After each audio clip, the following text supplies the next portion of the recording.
Hello and welcome. Today I have the privilege to have with me Kevin Crenshaw, is a wonderful messenger of Christ, coach, artist, poet, writer, musician too, by the way. Yeah, I'm a Yeah, DJ, so yeah, I thought so. There was something about the aura around you, musician to mm, musician. Fantastic. Well, thank you for being here, Kevin. thank you. I'm an honored. It's wonderful to have the chance to talk about trust, especially Mhm. with you. Mm. So my first question to you is, how do you begin to have a process of trust in yourself and maybe in something beyond?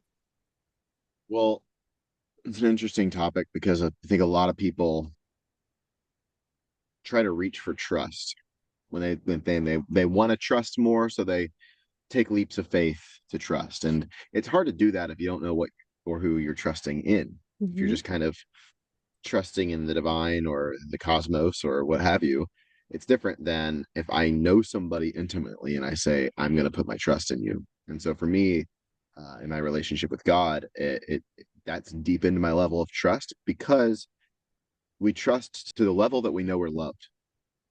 And so if we trust to the level that we know we're loved, then our job, our role is to receive more of the love and how perfect love loves us perfectly. God is love. I think we can all get into agreement on that.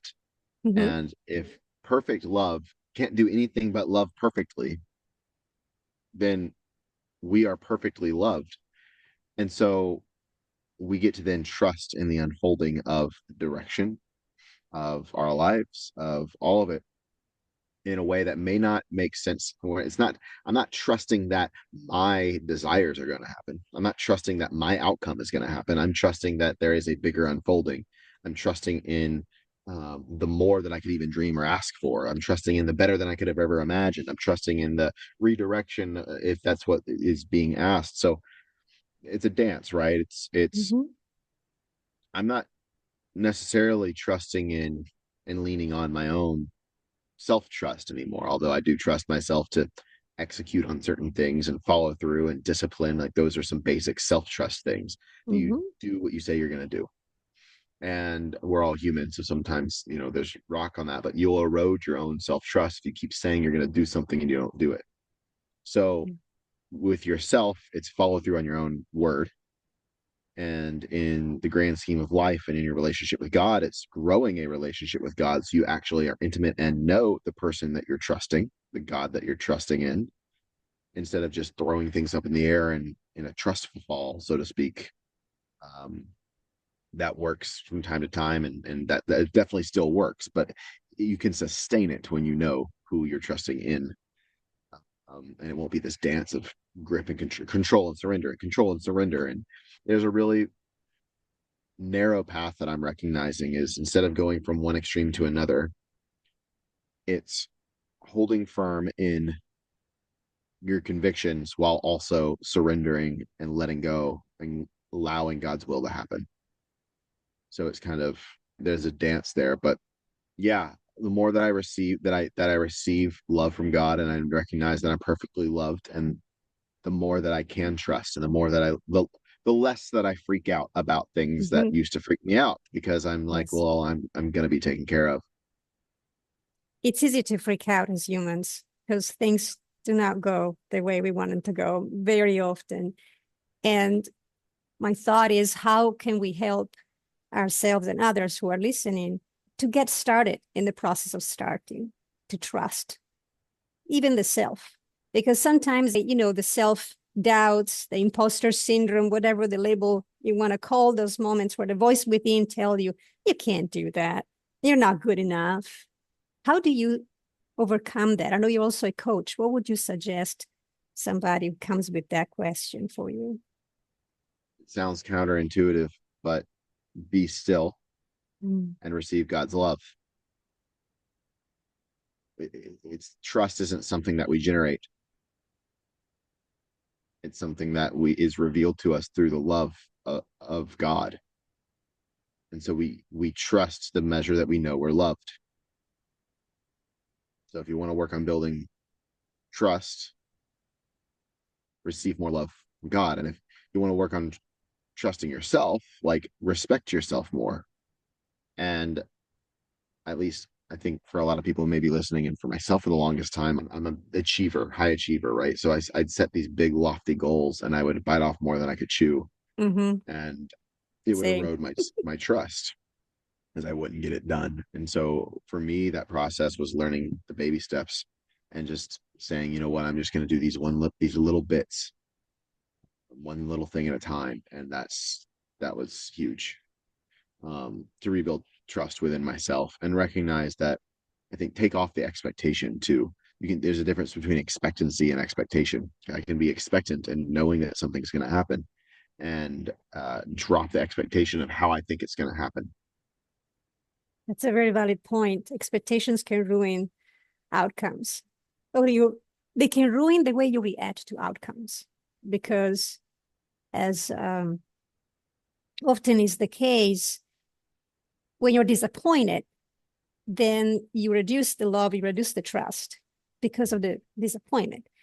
So it's hard to also maintain that awareness that you're not in control, God is in control. So the outcome is not up to you. You put your input, you trust that what will come out of the situation of your action is up to God. And God is a loving Father. So if we trust in Him, chances are the outcome is for our benefit. Right. So it's hard though. I have encountered people who struggle with the idea of believing that there is a God, a loving Father who takes care of us. And that's a dilemma of the lifetime, right? How do we share that love? When something wonderful happens to us, we want to share it, right? If we know that love, of course we want to tell everybody. But there is struggle sometimes because of the disappointments, the pattern of disappointment. So is there something that you found helpful to you in terms of how to overcome that fear of what if is not out there? What if there is no God? What if I'm not loved? Mm. Have you ever experienced that? I should ask. Sure, yeah, definitely. I mean, there was a season in my life where I was an atheist. Um, I would say in that frame, let's roll with that level of consciousness for a second and say, is that what you want to believe? That you're not loved and there's no God and this is all meaningless? So if you're a meaning making machine, does that meaning serve you? Or are you just trying to be right about something because something doesn't make sense to you? Because God doesn't make sense. True. So there's that. And then I'd say it's not about being right. It's about an intimate relationship with. So the less that had opinions about God, the more that I actually knew God. Interesting put. Even in a human relationship, human to human relationship, Oh yeah. it's the same thing. We can't have expectations or presume that we know everything about that person, Mm-hmm. because it's not the case. And people evolve. Thank God we are on this earth to reach our fullest potential, and it's going to take a lifetime to get there. I think Mm-hmm. we all have beautiful souls who have to develop to what God calls us to be. And so even in our human relationships, we have to be aware of that imperfection, but yet constant evolution. And I think it's important to realize, even with our relationship with God, there's so much we don't know. Yeah, But it's also exciting.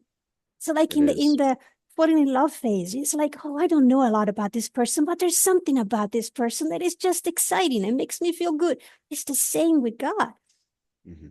So It most definitely is. And I think that the need to know gets in the way, yes, and they need to be right as well. and the need to be Yes. right. Yeah, if we could put that aside, then we can actually meet another human for who they are, or God for who he is. Yes, and the surprises are amazing if we Mm-hmm. let him come through our lives and take over our thoughts and our actions. It's important to Most definitely. start, I think, with prayer every day. At least that helps me kind of channel in. Mm-hmm. Most definitely. So how did you overcome the phase of being an atheist? I mean, what was something that triggered in you that said, wait a minute, maybe there is a God? Um, I was in so much pain and suffering in my life, and I was like, there must be a reason for this. Oh, well, I'm spent hundreds of thousands of dollars and so much time working on myself and bettering myself and personal development and biohacking and plant medicine and all the things. My life was a wreck, and I was like, what's missing? Like the math doesn't add up. I Mhm. was like, oh, where's God in all of this? And I just felt a huge conviction where I was like, wow, he's not. And that was a huge turning point moment for me where I was like, well, let me put aside my will for a second and see what is God's will for my life. What does God want for me? Not what do I want for me? Because I was Mhm. so consumed in what I wanted for me. And I made that the thing. The me gets in the way, doesn't it? Yeah. That's the beauty of the relationship with God, is realizing that he comes first. And I think it Right. has to do with the key word that really enticed me into connecting with you is a video you had about on YouTube, the identity. Mm. And I think it's a key factor here. If we realize who we really are, Mhm. how could we not put the equation with God in it? Can you tell me more about that? Yeah. When we recognize our beloved identity, when we recognize the identity that God has given us, not that we've fabricated, our whole life changes. Mhm. It starts this ripple effect into our life, into our psyche, into our belief system. A lot of people, when they want to change their life or they want to trust more, they cool, like focus on their actions. And I'm going to take the actions of a trusting person. And then your body freaks out and you sabotage and it doesn't work because then you're like, well, okay, it's not about my actions, it's about my thoughts. I need to believe different things about. So let me like work on my beliefs. That works until it doesn't because then your body has trauma and there's so many layers underneath everything, and at the very core of it all is your identity. That's who you believe that you are, and everything stems from that. And so what is so amazing about God is that he changes us from an identity level, because now perfect love gives us an identity. In scripture especially, he tells us who we are to him. And when we can recognize and take that on as our identity, it changes our subconscious, it changes our desires, it changes our values, our beliefs, our then thoughts, and then actions. And so it's instead of trying to trust, you just start trusting. Like uh, courage is easy when love is present. And if you're experiencing the love of the Father, you're going to take some courageous actions that to some people seem like crazy levels of trust, but to you, you're just being obedient. You're just in love. It doesn't seem crazy when you're in that. And in that, it begins to make sense. Though God Yes. doesn't make sense, when you put it that way, it's a Then it light starts to bulb. make sense It's a for light bulb sure. that goes on. It's beautiful. Yeah. Well, I'm just so thrilled that you took time to be with us today. And my very last question is, if people would like to know more about your coaching, your artwork, your poetry, how can they get in touch with you? Yeah. All of that is the Heart Guy on Instagram.